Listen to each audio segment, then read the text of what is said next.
I'm not coming off stage thinking, oh yeah, I've played Wheels of Steel 3,000 times, so I'm a bit bored with it. I'm coming off thinking that was great, fantastic. What a great crowd,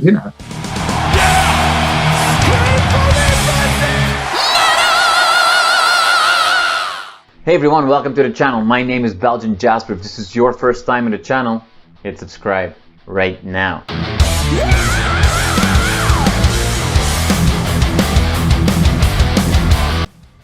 Brian, thank you so much for your time today. I genuinely appreciate it. I had a chance to talk to you before, obviously, about Diamond Head, and now we're going to talk about a different, equally legendary band, and people that are looking sharp can already see in the background what we're talking about today. We've got the beautiful Saxon album up there next to a miniature of your guitar. I mean, I assume it's a miniature, that you're not in like a massive hall and that it's so far away. Also, it's not my guitar. I mean, it's like a Schenker guitar. That one is, isn't it? The black and white. Someone gave it to me as a gift, and I've put it on the shelf. It's nice. There you go. I do play a Flying V a lot. So I play a Les Paul a lot and Flying V. Those are my main two guitars. Exactly. Your signature look, if you will. It's strange how that becomes a thing. What guitar you play, and you get associated with that guitar. It's weird, isn't it? I've noticed over the years. Yeah. In a way, it's quite a good idea to have a guitar that's an unusual shape, and that becomes because if everybody plays a Les Paul or a Strat, it's a bit generic, isn't it? Right. The reason everybody plays Les Pauls and Strats is they're absolutely brilliant and almost perfection. You can't really get anything better. Yeah. And the Flying V, if I remember from our previous conversation, if you're a little rough on it, it's not always the sturdiest one. Oh, that's right. I've got a Flying V, my original one that I bought in 1979, that's broke 5 times. So it's only got to slip and hit the deck, and that's it. I've had Les Pauls fall over, and they've been all right. They're pretty solid Les Pauls. I do like that about them. If I take it on a plane, I know it's going to be okay. Yeah. But the Flying V is fragile, I think. As I say, the neck's been repaired 5 times. Awesome. It's kind of ironic that flying with a Flying V is a little bit of a risk. Well done. I like it, Link.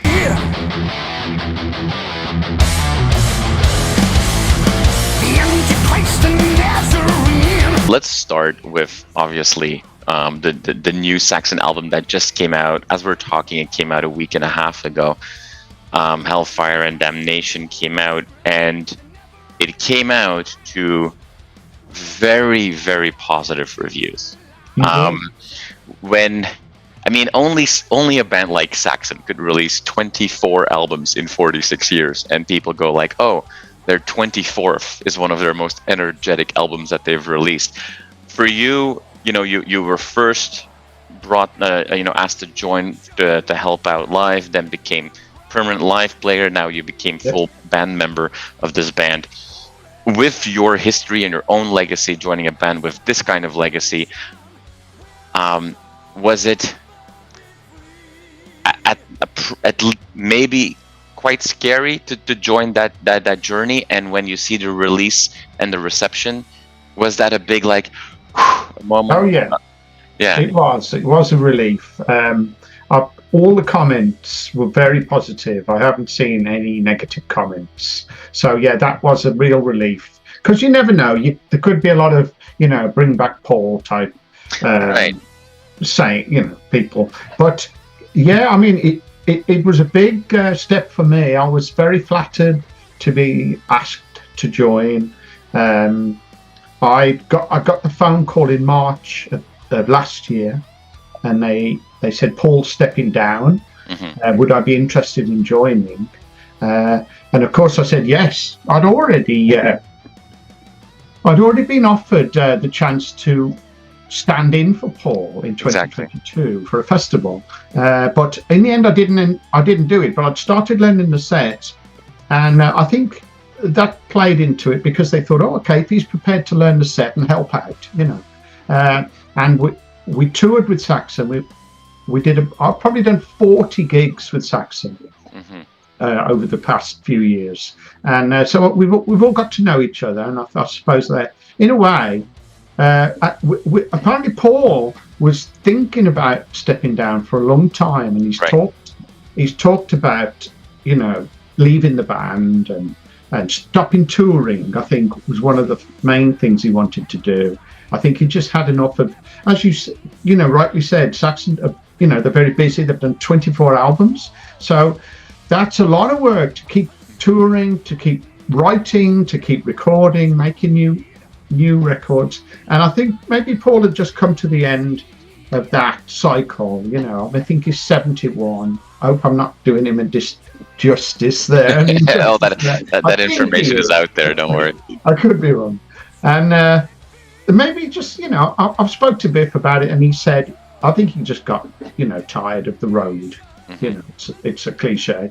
And so when I was offered it, I just thought it was a fantastic opportunity. Something at my age I'm not going to get very easily. A better chance to join a bigger band, move up the ladder. Of course, you know, I've been a fan of Saxon for many years, and you know, back in the day when they used to release, you know, Wheels of Steel and 747 and stuff, and I'd see them on Top of the Pops. Yeah. And of course I'd be thinking, we should be on Top of the Pops. Diamond Head should have, you know, telly. But they managed to do that, and you know, they had some big hits back in the day. So that they got up the ladder much quicker than we did. Yeah. And so it's always been, you know, a goal to sort of move up the ladder. And this has been an unexpected and very welcome opportunity to do just that. So, you know, I grabbed it straight away. I didn't have to think. I just thought, you know, what a great move to you know, in a way improve my life, because it's easier in a way to because you know, crew for one, Diamond Head tour, we were pretty much in a van, right? Yeah, here in the back. I saw you play in Toronto a few years ago. Yeah, exactly. And it's like that's 200 people, and you have to carry all your gear lower down on a festival. So the money isn't there to, you know, pay for crew and all that. So you end up setting up our own gear, break it down. So very often we haven't even got front of house. Whereas in Saxon, everything's done for us. The gear's set up, the, you know, front of house, lighting, monitors, tour management, guitar tech, drum tech.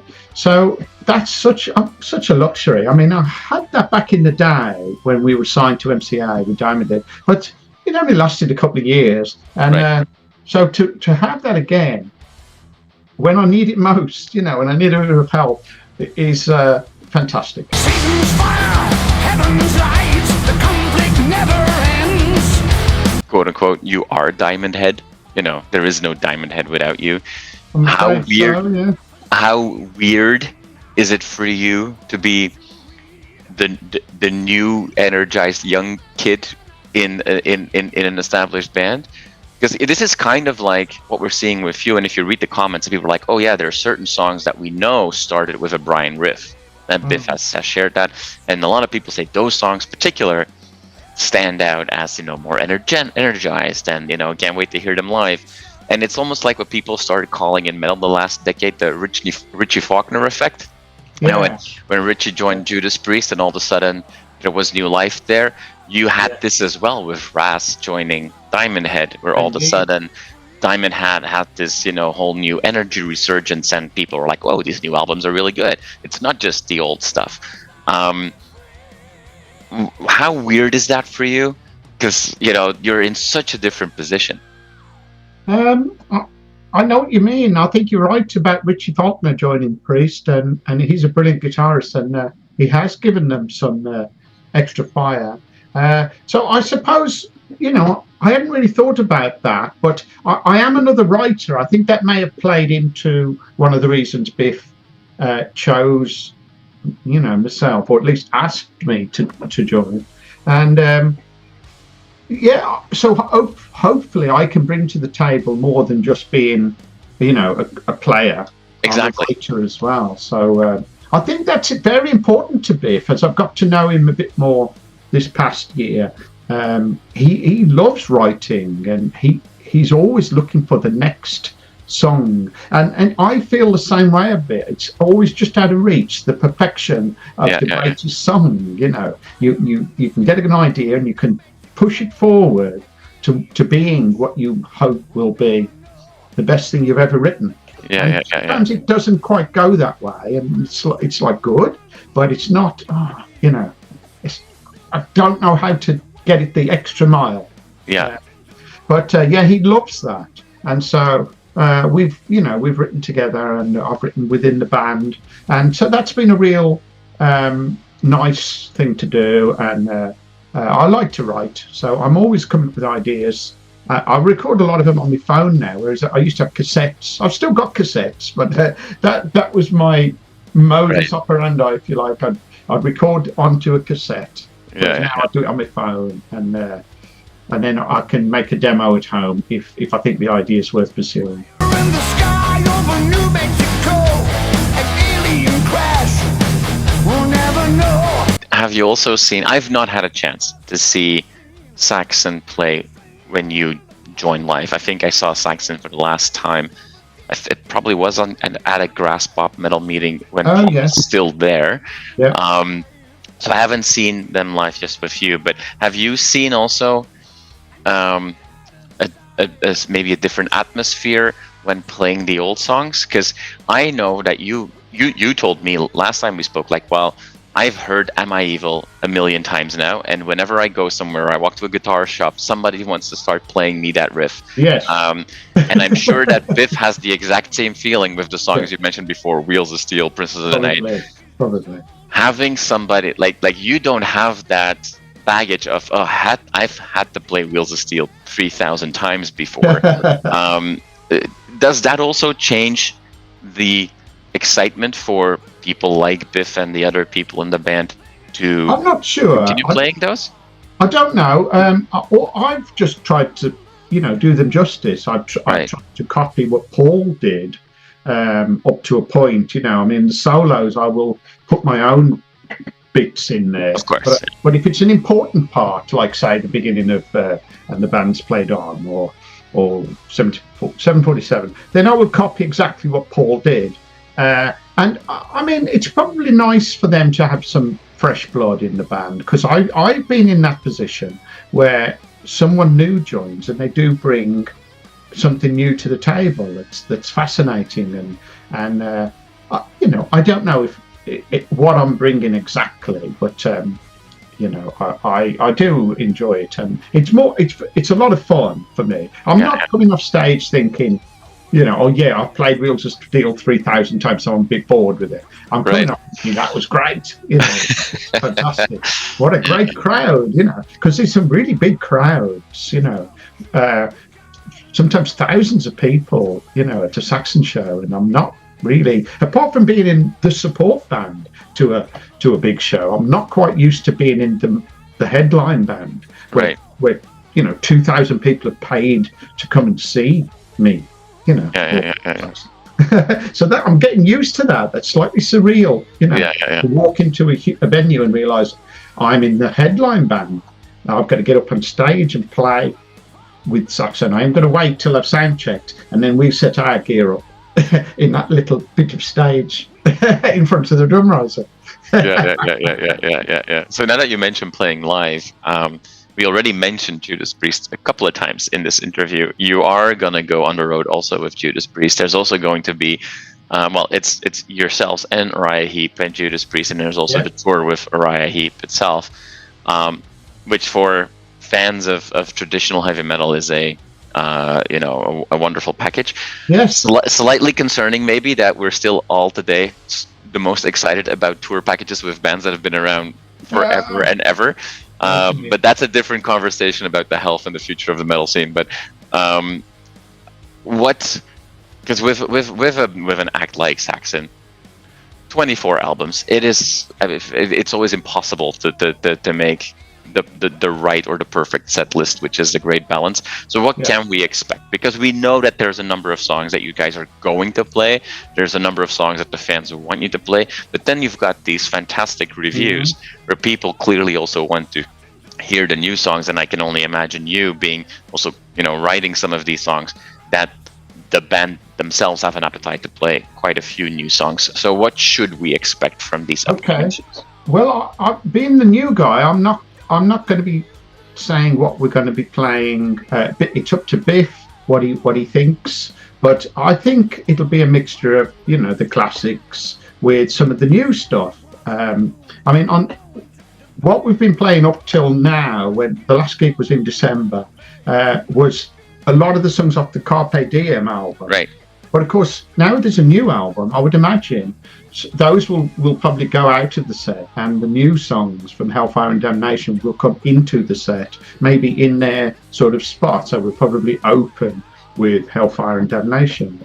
But you can't leave out the big songs, Wheels of Steel, and etc. 747. So fans want to hear them, but you're always going to get some fans are disappointed. I get it in Diamond Head. They say, "Why don't you play Call Me," for example, or even in Saxon, I've had people say, "You should play Broken Heroes," for example. Or something, from the past, Dogs of War or something. Whatever their favourite is, sometimes people want to hear that song.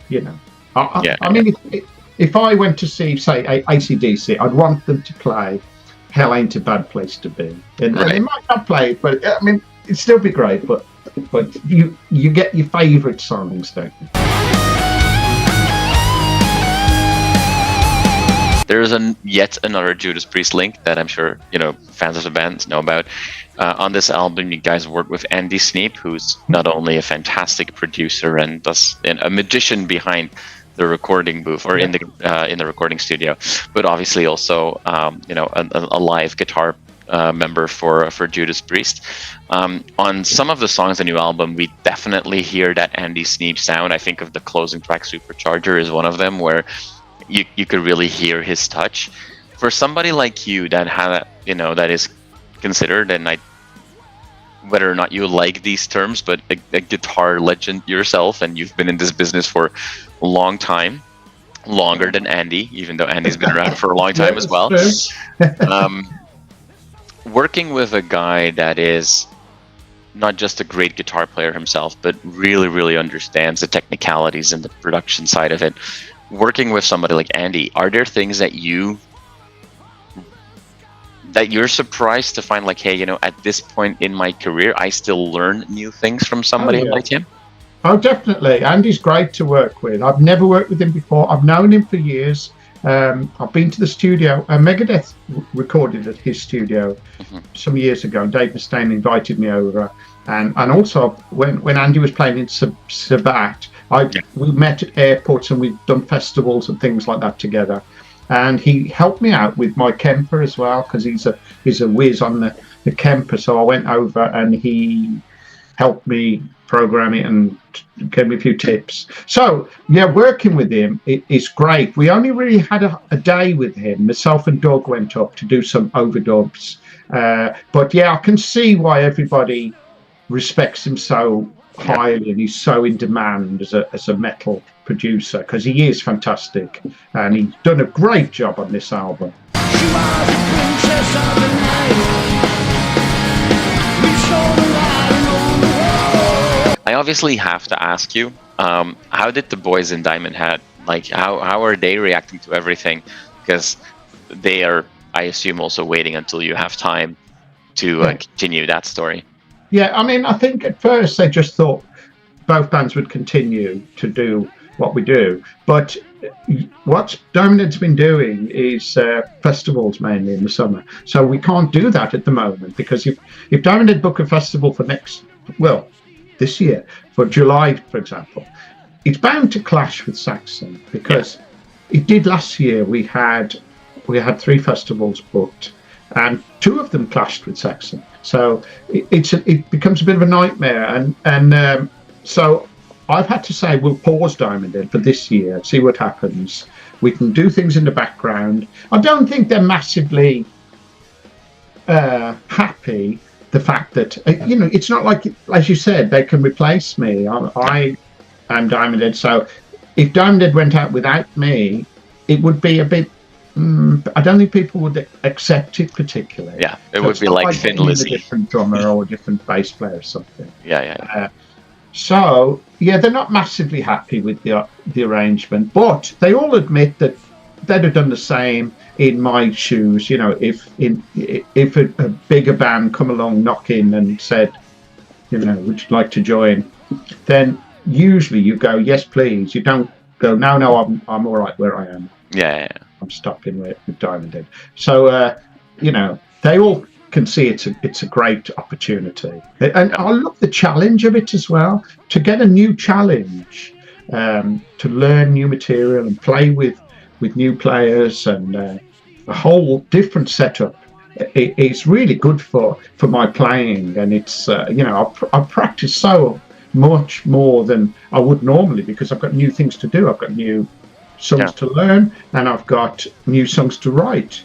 So I practice a lot. I've had to work on the right hand picking quite a bit because there's a lot of fast down picking in Saxon that I didn't necessarily do in Diamond Head. So I've had to beef that up a bit. Yeah. Mentally also a healthy exercise. Mentally also a healthy change and exercise. Some level of vindication. It feels good to be in the band, to be part of such a big operation. It's probably done me good. I'm probably having a happier year than I did into 2020. Well, we've had that horrible COVID period, haven't we? 2021, when not hardly anything happened, and then all of a sudden, I'm in Saxon now, and we've got a big tours coming up. We've got the Judas Priest tour. We've got a massive tour of the States, 7 weeks, which will be the longest tour I've ever done. And also, it'll be on a tour bus, and I haven't been on a tour bus for, almost 20 years. Yeah, so that would be such a luxury than being in a van with, cheap motels and stuff like that. You are the princess of the night. You saw the writing on the wall. Thank you so much for your time. I really appreciate it. Super excited. The album is great. It's good to see that there's unanimous feedback on that.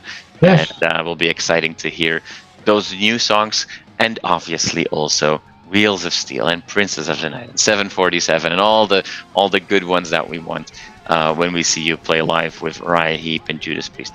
Brian, thank you so much for your time today. I really appreciate it, and I can't wait to see you on the road. Thank you, Jasper.